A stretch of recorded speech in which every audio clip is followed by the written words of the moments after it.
Bismillahirrahmanirrahim. Assalamualaikum warahmatullahi wabarakatuh.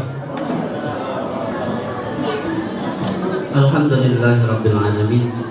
Nahmaduhu wa nasta'inuhu wa nastaghfiruh wa nu'minu bihi wa natawakkalu alayhi wa na'udzu bihi min shururi anfusina wa min sayyiati a'malina. May yahdihillahu fala mudilla lahu wa may yudlilhu fala hadiya lahu. أشهد أن لا إله إلا الله وحده لا شريك له وأشهد أن محمدا عبده ورسوله.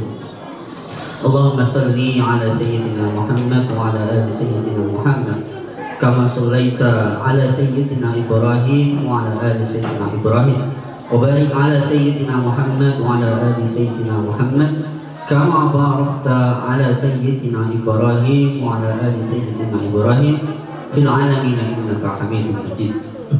فقد قال الله تعالى في كتابه الكريم: أعوذ بالله من الشيطان الرجيم، بسم الله الرحمن الرحيم، يرفع الله الذين آمنوا منكم والذين أوتوا العلم درجات.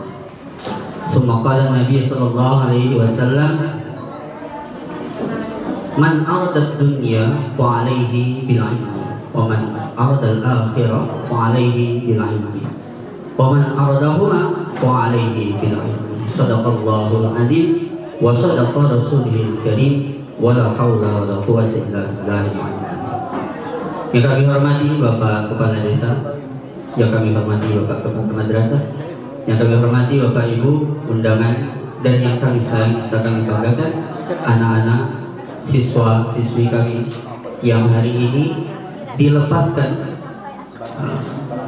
Demikian juga siswa-siswi yang lain. Bapak Ibu hadirin dan anak kami yang kami sayangi, hadirin rahimakumullah, saya diperintahkan untuk menyampaikan beberapa nasihat kepada anak-anak kita yang untungnya hari ini sudah didahului oleh dari Pak Kades pertama, kemudian dilanjutkan oleh Pak Kepala Madrasah.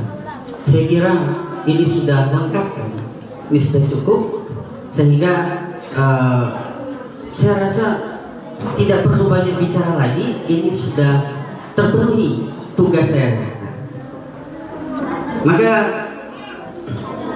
kita hanya akan cerita-cerita sedikit saja. Baik hadirin rahimakumullah, alhamdulillah, puji syukur kita kepada Allah Subhanahu wa taala, hari ini Allah telah sehatkan kita, Allah telah kuatkan kita, Allah telah sempatkan kita hadir bersama-sama dalam ruangan ini. Mudah-mudahan pertemuan yang sederhana seperti ini selalu dirahmati oleh Allah Subhanahu wa taala.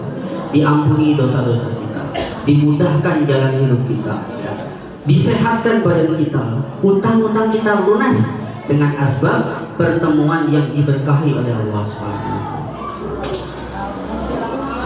Hadirin rahimakumullah, Rasulullah SAW ini adalah orang yang kepribadiannya itu lengkap, dari A sampai Z itu ada semuanya. Nah, tetapi kemudian mengarah kepada sahabat, mengarah ke tabi'in, sampai ke kita sekarang ini menurun. Dan di antara turunan Rasulullah SAW yang segi sifatnya ada 4 orang sahabat yang begitu besar namanya dan kualitasnya. Di antaranya Abu Bakar As-Siddiq radhiyallahu anhu. Abu Bakar As-Siddiq ini mewarisi keimanan yang begitu kuat dari Rasulullah SAW, sehingga begitu penuh keimanan dalam hatinya, sampai-sampai lisannya itu tidak pernah berhenti mengucapkan la ilaha illallah, la ilaha illallah, la ilaha illallah. Itu Abu Bakar. Kemudian Sayyidina Umar ini mewarisi kebesaran dan kekuatan Rasulullah. Karena sudah penuh dalam hatinya kebesaran dan kekuatan dari warisan Rasulullah, maka lisannya pun tidak pernah berhenti dari ucapan Allahu Akbar, Allahu Akbar, Allahu Akbar setiap detik. Demikian pula Sayyidina Utsman. Sayyidina Utsman ini mewarisi karunia, kelembutan, kemudian kekayaan, kedermawanan, seperti itu. Maka begitu dermawannya, begitu lembut dan penuh hatinya, maka terucap senantiasa dari lisannya subhanallah, subhanallah, subhanallah. Kemudian Sayyidina Ali radhiyallahu anhu ini mewarisi ilmu yang begitu luas, Sampai-sampai Rasulullah SAW mengatakan, ana Madinatul ilmi wa aliyun babuha. Saya ini kotanya ilmu itu saya ini, kata Rasulullah. Tapi pintunya, gerbangnya ya Ali itu. Maka saking penuhnya karunia ilmu, syukurnya Ali begitu besar sehingga terucap senantiasa dari lisannya, alhamdulillah, alhamdulillah, alhamdulillah. Setiap detik. Nah kita, Pak Ibu dan hadirin sekalian, apa yang ada di hati kita, apa yang penuh dalam diri kita, tidak lain dan tidak bukan kesalahan dan dosa-dosa. Begitu. Banyak salah, banyak dosa sudah penuh dalam hati kita. Lalu apa yang paling pantas kita ucapkan? Tidak lain adalah astagfirullahaladzim. Maka jangan kita berhenti, Pak Ibu, mengucapkan istighfar. Kata para ulama, usahakan istighfar itu sepanjang hari istighfar. Karena kita buat dosa itu setiap hari itu sepanjang hari dosa terus isinya. Nah, maka harus istighfar. Kalaupun tidak mampu, maka kata para ulama, ikuti yang dicontohkan Rasulullah. Nabi Muhammad SAW senantiasa mohon ampun kepada Allah lebih dari 70 kali sehari. Maka kata para ulama, kita pun demikian, minimalnya 100 kali kita istighfar pagi atau enggak sorenya. Salah ya, kita niat mengamalkan. Salawat dan salam semoga limpah curahkan kepada baginda Muhammad SAW. Beliau ini adalah satu-satunya harapan kita kelak di akhirat yang akan memberi syafaat kepada kita. Hadirin rahimakumullah, beliau ini adalah orang yang sibuk, paling sibuk di dunia dan di akhirat. Nabi Muhammad adalah orang yang paling sibuk. Bagaimana kesibukan dia di dunia? Dari pagi itu keluar rumah, dia datang ke rumah orang, ketuk pintu rumah, assalamualaikum, ya ayyuhan nas qulu la ilaha illallah tuflihun. Ajak mereka masuk Islam. Yang sudah masuk Islam, ajak mereka beramal. Yang sudah beramal, betulkan amalnya. Yang sudah betul, ajak mereka berdakwah juga. Begitu. Sibuk hari-hari sampai sore. Kadang-kadang pulang sore itu dalam keadaan bersih, semangat ada.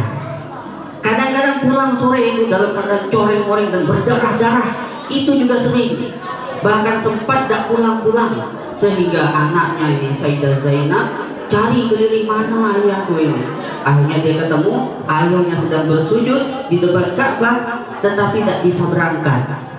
Kenapa? Karena badan ditimbun dengan perut unta, berat, tak bisa berangkat. Maka diambil oleh Sayyidah Zainab, baru dia bisa pulang. Nanti di akhirat Rasulullah SAW ini adalah orang yang paling sibuk juga. Begitu sampai mahsyar, orang-orang ini kebingungan, siapa yang paling sibuk? Nanti Rasulullah memberi syafaat, ya Allah ini sudah waktunya ini, jangan lama-lama di mahsyar, diberikan syafaat, dimintakan syafaat. Setelah syafaat kemudian pergi lagi ke yaumul hisab, di tempat penghitungan amal. Nabi Rasulullah Muhammad ada di situ, di depan penghitungan amal. Maka dia akan berdiri di situ, mana-mana yang bisa dia bantu, dia bantu. Jadi akhirat itu Nabi itu masih membantu kita. Setelah dihisab selesai, ke mizan ditimbang, Nabi ada di situ juga, nunggu timbangan kita. Mana-mana yang bisa dia bantu, dia bantu. Jangan sampai beratnya ke kiri gitu. Maka hadirin rahimakumullah, mari kita bantu Nabi Muhammad junjungan kita agar tugas ini tidak terlalu berat nanti kesibukannya. Dengan cara apa? Dengan cara kita banyak-banyak bersolawat. Nanti Rasulullah SAW kalau kita tuh banyak bersolawat akan punya alasan, ya Allah dia ini ahli solawat.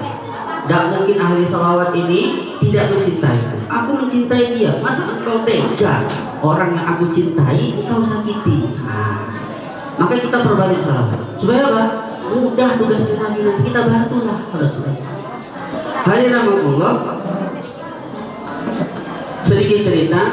Dulu itu ada seorang raja. Kemudian dia bermimpi. Dalam mimpinya dia ditanya 3 pertanyaan. Wahai raja, kamu jawab 3 pertanyaan. Tiga pertanyaannya ini dalam mimpinya dia tidak bisa jawab. bingung dia dalam mimpinya itu, blank gitu. Begitu ditanya nggak tahu, sampai dia terbangun. Begitu terbangun, wah tadi saya tuh mimpi tidak bisa jawab. Maka dia ingat-ingat lagi mimpinya itu. Oh ini mimpinya. Dia berusaha jawab setelah bangun tidur. Begitu mau jawab pas bangun tidur, nggak bisa juga jawabnya itu. Bingung dia, blank lagi ya. Akhirnya dia panggil Perdana Menteri. Perdana Menteri ini kalau di Indonesia itu sekelasnya patih gitu ya. Kita punya patih yang besar, terkenal seluruh dunia, patih Gajah Mada. Kira-kira Perdana Menteri itu posisinya itu seperti itu. Maka dia panggil, Perdana Menteri sini. Saya semalam mimpi 3 pertanyaan. Dalam mimpi saya tidak bisa jawab. Nah sekarang setelah bangun tidak bisa juga jawabnya. Nah sekarang aku tugaskan engkau cari jawabannya itu. Jangan pulang sebelum kamu dapat jawaban. Kalau belum dapat jawaban, tidak usah pulang. Kalau kamu pulang tapi tidak ada jawaban, ya sudah. Perdana Menteri langsung saya turunkan ganti orang lain. Bingung Perdana Menteri. Wahai Raja, pertanyaannya apa? 1, kata Raja tadi. Apa perkara yang hak, perkara yang benar dan pasti, tetapi orang itu menganggapnya, kebanyakan orang menganggapnya satu perkara yang batil, perkara yang bohong-bohongan. 1. Yang kedua, apa perkara yang batil, tapi sebagian besar orang mengatakan ini perkara hak. Dan yang ketiga, apa yang paling penting dalam hidup? Wah, ini juga berani. Akhirnya dia cari, pergi ke kota, pergi ke desa, pergi ke gunung, pergi ke lembah. Dan qadarullah tidak satu pun orang yang bisa jawab. Akhirnya dia termenung dulu di pinggir jalan, ngelamun gitu. Maka lewatlah seorang petani yang kebunnya tuh dekat dari situ, pondoknya di situ. Dia datang, dilihat-lihatnya, kayak kenal orang ini, kayak Perdana Menteri. Maka dia tanya, Pak, Bapak Perdana Menteri kan? Iya benar, saya Perdana Menteri. Loh kok kenapa ada di sini? Harusnya kan di istana. Maka dia cerita, saya sedang ditugaskan oleh raja begini. Sudah saya tanya kepada para cendekiawan di kota ini, di negeri ini, tidak satu pun yang bisa jawab. Maka saya bingung, kalau saya pulang tidak ada jawaban, maka jabatan Perdana Menteri saya akan dicopot, diganti orang lain. Wah, kasihan juga Pak ya. Kalau begitu, apa sih Pak pertanyaannya? Mungkin saya bisa bantu. Waktu nengok Perdana Menteri, ini petani orang kampung tinggal di dusun, kok mau nengok orang cendekiawan nggak bisa jawab. Kok kamu mau nantangin pertanyaan ini apa? Emang kamu di siapa? Ya barangkali saja, barangkali bisa jawab. Oh ya sudah, siapa tahu ya. Hanya dibilang apa perkara yang hak tapi orang anggap itu batil, apa perkara yang batil tapi orang anggap itu hak, dan apa yang paling penting dalam hidup kita. Wah kalau itu Pak saya bisa jawab. Kaget benar loh, orang seperti ini kok bisa jawab. Orang pintar-pintar sarjana tidak bisa jawab, kok kamu bisa jawab? Bagaimana cerita? Memang kamu benar bisa? Benar, gampang itu pertanyaan seperti itu. Saya bisa, ada seorang lain. Ya sudah, apa pertanyaan? Jawabannya. Yang pertama, apa yang orang perkara yang hak, tapi orang anggap itu batil? Yaitu kematian, Tuhan. Mati itu perkara yang hak dan pasti, tapi orang menganggap itu seperti tidak pasti. Buktinya apa? Banyak orang mati, orang yang nengok itu loh, orang yang datang melayat, tidak teringat dia akan mati loh. Ingatnya apa? Ingatnya masa, ingatnya bagaimana hari-hari berikutnya.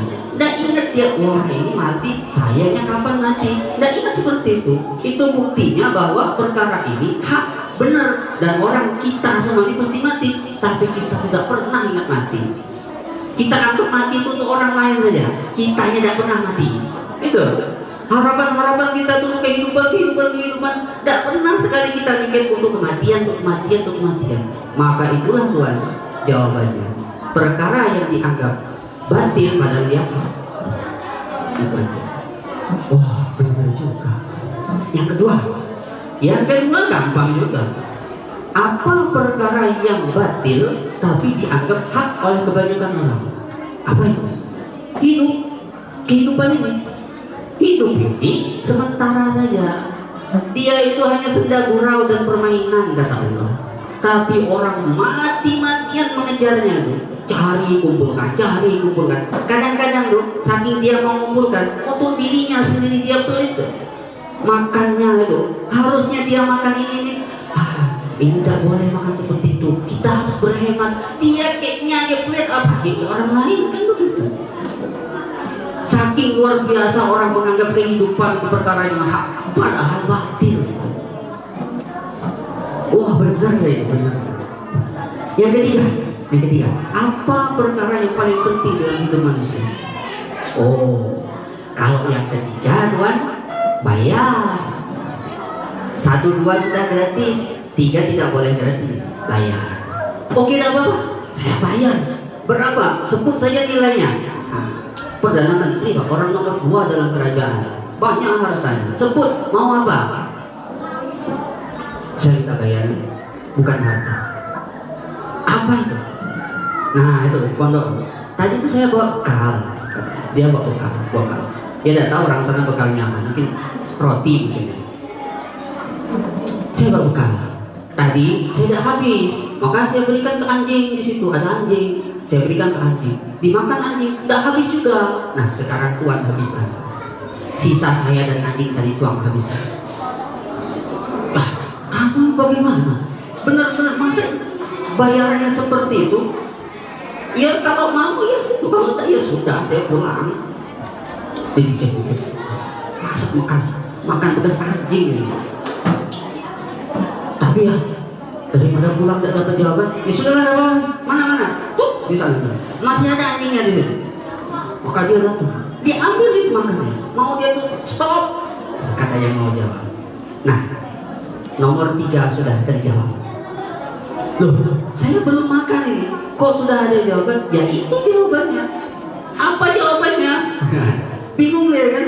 Mana? Jawab enggak, ngomong enggak, baru makan, sudah itu jawabannya. Emang apa jawabannya? Jawabannya adalah yang paling penting dalam hidup adalah tujuan hidupmu itu. Tujuan hidupnya apa sih?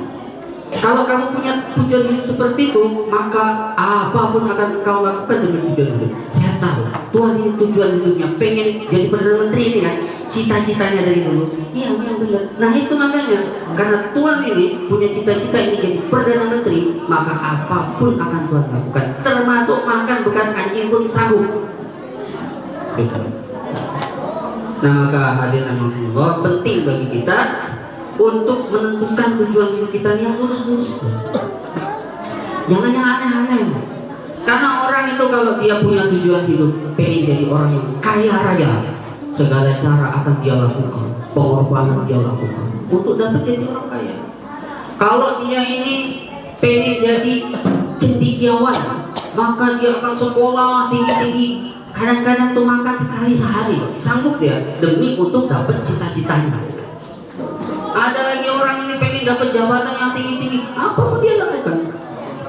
Maka penting bagi kita tetapkan tujuan. Anak-anakku sekalian, kelas 6 dan juga yang 5-4 nya, tetapkan tujuan dari kecil. Tujuan hidup kita itu harus gantungnya di akhirat, sehingga apapun yang kita lakukan nantinya akan ngarahnya ke sana. Ya. Jangan sampai ada benturan nanti di kehidupan kalian antara dunia dengan akhirat. Kalian akan pilih dunia, ya. Jangan sampai seperti itu.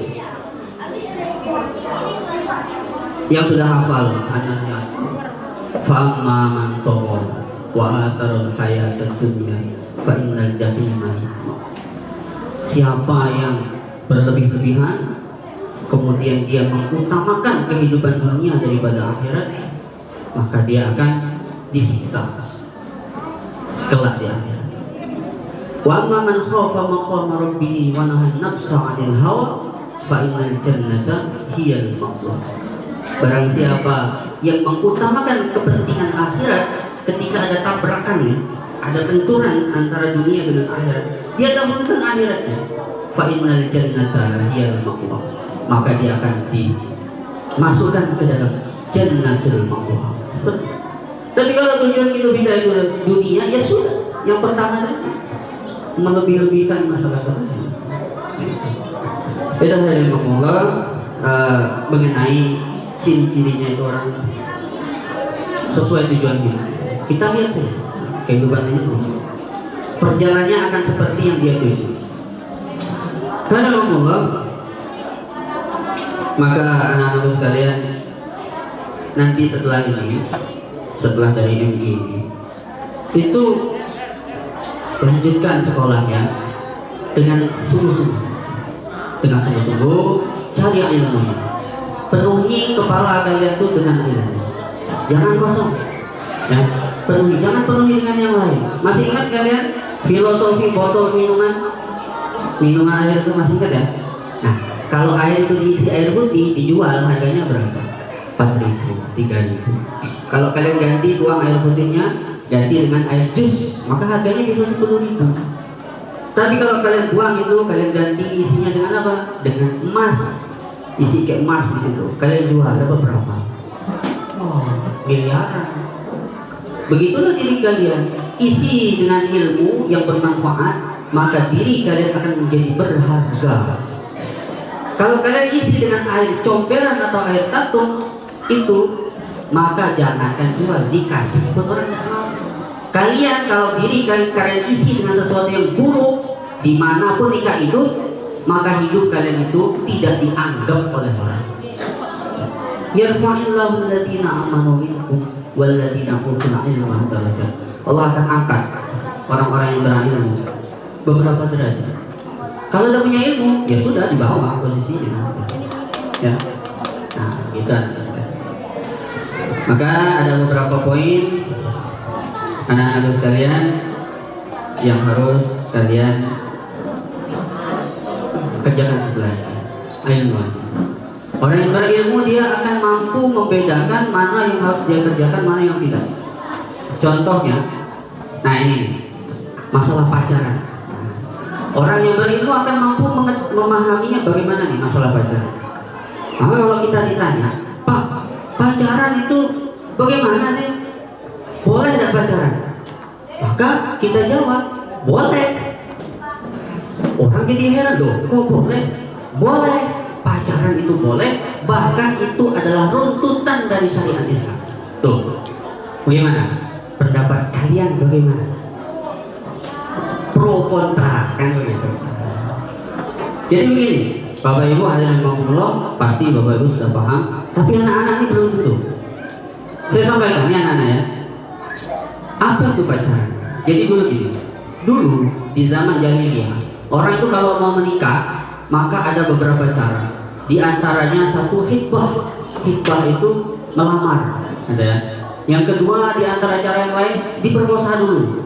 Kalau hamil, anaknya mirip dengan dia dinikahi. Kalau tidak, maka tidak usah dinikahi. Gitu. Banyak cara-cara lain dilakukan orang jahiliyah. Ya. Maka kemudian datang syariat Islam, dipilih satu, hitbah. Ya, hitbah. Maka hitbah silahkan dilakukan. Boleh laki-laki datang kepada orang tua perempuan, Mang, boleh tidak saya menikahi anak tua? Atau yang perempuannya ngomong kepada yang laki-lakinya, saya siap dinikahi, maukah kamu menikah denganku? Kalau mau, datang ke orang tua. Begitu. Itu namanya hitbah. Maka disetujui oleh Rasulullah, betul, ini sesuai dengan syariat, kita pakai. Maka orang pun mulai datang, laki-lakinya datang kepada orang tua, yang perempuannya tanya, Pak, saya ingin menikahi anak Bapak, apakah boleh? Maka ayah, kalau anaknya ini sudah janda, maka dia harus tanya kepada anaknya, kamu mau tidak menikah? Ada orang mau melamar kamu. Ini syariatnya gitu lah, fikih. Kata janda yang tadi mau, boleh. Kalau kata janda tidak mau, tak boleh. Tapi kalau anaknya masih gadis, ayah tidak harus nanya kepada anaknya. Secara hukum, Pak, boleh tidak kami menikah dengan anak Bapak? Tengok-tengok oleh Bapak. Kamu namanya siapa? Nama saya Fajar. Ya sudah, besok maghrib kesini. Oke. Setelah maghrib dia datang. Nama kamu Fajar kan? Baca surah Al-Fajr. Tidak hafal.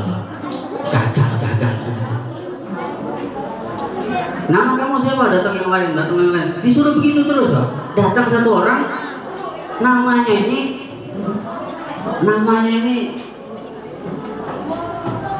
surah yang panjang, Kahfi. Nama kamu siapa? Nama saya ini Kahfi. Oh ya sudah, nanti habis maghrib kamu datang. Ya, habis maghrib datang. Kamu Kahfi kan? Sekarang baca surah Kahfi. Iya, saya memang Kahfi namanya. Tapi sehari-hari saya tentang itu. Oh, ya sudah, baca dulu. Itu di antara pernak-perniknya orang itu kalau mau menikah itu macam-macam caranya. Oke, kita katakanlah sudah terima. Oke, diterima. Maka status anak gadis dengan yang anak bujang yang mau menikah tadi namanya itu tunangan. Kalau kita sebut sebagai betunang. Betunang itu terjadi ketika seorang laki-laki melamar kepada ayah dari perempuan dan diterima. Terjadilah mereka itu tunangan atau betunang bahasa kita. Itu namanya betunang itu begitu, sudah diterima akadnya itu, akad hibahnya itu. Kita orang Indonesia kan tidak biasa hibah apa ayahnya budak, ya. Nah, maka namanya betunang. Orang yang sudah dihibah atau orang yang sudah tunangan tidak boleh dilamar oleh orang lain. Supaya orang yang tidak terkecoh, maka dia harus punya tanda. Apa tandanya? Kalau orang barat sekarang tuker cincin, ada cincin tunangan. Sekarang saja, dulu dah ada. Orang barat dulu, Eropa, Amerika itu bajunya pakai kalung doni. Orang Islam, orang-orang di Baghdad sudah pakai baju dari sutra yang perempuan, yang laki-laki sudah katun. Orang di Eropa itu masih pakai bajunya kulit. Baru-baru sekarang aja orang Eropa itu kaya, sejak Renaissance katanya, revolusi industri. Nah, maka karena dulu tidak ada yang namanya tunangan, cincin tunangan itu, perempuan-perempuan yang sudah dihibah harus dikenakan tanda. Apa itu? Pacar. Maka bukunya dipacari. Ketika dia dipacari bukunya, maka orangnya pacaran itu apa pacaran itu? Ini bukan yang kayak dipahami anak-anak muda sekarang. Salah memaknainya. Bahasanya betul, tapi karena tidak punya ilmu, tidak ngerti dia mana pacaran, mana betunang itu. Maka anakku sekalian, cari ilmu, penuhi diri kita dengan ilmu, sehingga paham kita dengan istilah-istilah yang seperti itu. Gitu ya. Nah, saya lihat bahwa kira cukup kalian sekarang tinggal orang tua. Saya punya anak, bapak ibu juga punya anak. Apa yang dinasihatkan oleh para ulama kepada kita? Satu, pertama anak-anak kita wajib kita doakan. Setiap hari minimal sekali kita sebut namanya. Jangan jadi sebut namanya. Ya Allah, anak saya Muslimuddin Ayas, jadikan dia anak yang soleh, anak yang hafid, anak yang alim, pejuang agama. Matikan dia husnul khotimah dalam perjuangan agama dengan ikhlas. Sebut satu lagi. Ya Allah, anak saya Ubaidillah Rashid, itu anak saya. Sebut namanya tiap hari. Kemudian kirimkan Bibarakatil Quran Al-Fatihah. Kita kirim sekali sehari. Wah, anak saya itu 12. Resiko banyak-banyak anaknya. Tapi tidak apa-apa, Pak. Banyak anak, banyak yang mendoakan, banyak yang akan menolong kalau mereka soleh-soleha. Makanya doakan setiap hari. Betul. Dan di antara amalan yang dianjurkan untuk orang tua, pagi-pagi habis subuh kan? Bukan habis subuh, habis wudhu subuh. Nanti air wudhunya itu jangan dilap pakai handuk atau pakai kain, jangan. Biarkan dia basah, kita ambil bekas wudhu kita. Kemudian kita datangi anak kita usap ubun-ubunnya pakai air bekas wudhu. Kita bacakan surah Al-Insyirah, Alam Nashrah. Bukan, kita bacakan surah Al-Qadar. Inna anzalnahu fi lailatul qadr wa ma adraka ma lailatul qadr, sampai selesai usap. Itu di antara anjurannya. Ambil lagi yang mungkin yang masih basah di tangan, kemudian usapkan di dadanya nanti. sambil membaca surah Isra, alam nashrah laka sadrak, surah sudah sampai selesai. Yang pertama doa, bisa berarti amalkan silakan. Kemudian yang kedua, berikan anak-anak kita ini rezeki yang halal. Jangan sampai ada makanan masuk ke perut anak kita yang haram ataupun syubhat. Kalau ada satu kerat daging pun masuk yang haram ke perut anak kita, pasti akan ada perilaku haram yang muncul dari makanan itu. Benar. Maka kita hindari, kita pilih-pilih. Oh ini yang kurang baik, ini kurang jelas, tidak usah. Oh ini yang jelas, yang pasti dari hasil sawit, benar-benar sawit itu sendiri, kasih makan. Kemudian yang ketiga, kita jadi tauladan, kita jadi orang hebat di mata anak-anak kita. Ya. Meskipun diri kita ini sebenarnya bobrok, jelek, luar biasa, tapi depan anak kita harus jadi orang yang sempurna. Itu contoh teladan yang baik. Yang keempat, terakhir, letakkan anak kita dalam pergaulan yang baik. Kawan-kawannya kita kontrol. Dengan siapa dia berkawan, akan seperti itulah anak kita. Kalau kawan kayak orang mati, makanya akan mati. Tapi berkawan-kawan yang mati pasti ikut mati. Bahkan ngikut mati yang lebih mudah daripada ngikut kawan mati. Daripada ikut kawan mati. Ini gitu. Nah, ini yang pertama, doakan. Kemudian yang kedua, pastikan yang masuk ke perut kita, anak-anak kita adalah harta yang halal. Kemudian yang ketiga, kita jadi teladan, contoh yang baik bagi anak kita. Terakhir, kita harus menempatkan anak-anak kita pada iman yang baik. Itu saja Bapak Ibu hadirin dan anak-anakku sekalian yang kami sayangi. Jika ada kesalahan, itu memang ketidakmampuan saya, betul dan baiknya semata-mata dari Allah Subhanahu wa taala. Terima kasih atas segala perhatian. Mohon maaf atas segala kekhilafan. Subhanakallahumma wa bihamdika asyhadu an la ilaha illa anta astaghfiruka wa atubu ilaik. Assalamualaikum warahmatullahi wabarakatuh.